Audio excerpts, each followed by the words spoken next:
다음 달 14일에 치러지는 2025학년도 대학 수학능력 시험이 한 달 앞으로 다가왔습니다. 수험생들의 긴장감도 최고조에 달하고 있는데요. 수능 당일 평소 실력을 발휘하기 위해서는 남은 한 달을 어떻게 보내느냐가 무엇보다 중요합니다. 보도에 이재원 기자입니다. 수능 시험이 한 달 앞으로 다가온 광주의 한 고등학교. 숨소리조차 크게 느껴지는 교실에서 수험생들은 생체 시계를 수능 시간표에 맞추느라 애를 쓰고 있습니다.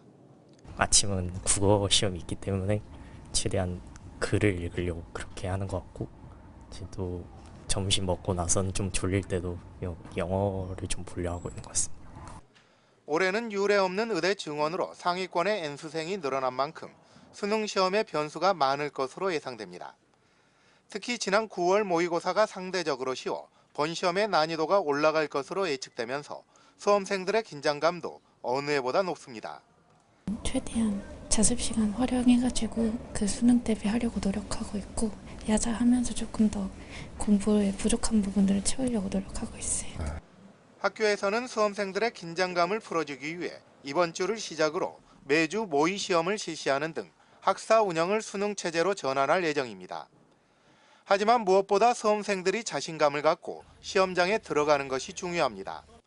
전문가들은 수능 문제의 번호마다 난이도가 정해져 있는 만큼 쉬운 문제를 먼저 풀어가는 것도 자신감을 키우는 하나의 방법이라고 조언하고 있습니다. 예를 들어서 국어 같은 경우에 내가 몇 번 문제를 먼저 풀겠다, 이렇게 해서 조금 심리적인 안정, 내가 잘 맞출 수 있는 문제들, 이런 문제들을 먼저 푸는 쪽으로 요령을 미리 정해놓고. 수능 시험이 한 달 앞으로 다가오면서 교육 당국도 관리본부를 설치하는 등 비상체제에 들어갔습니다.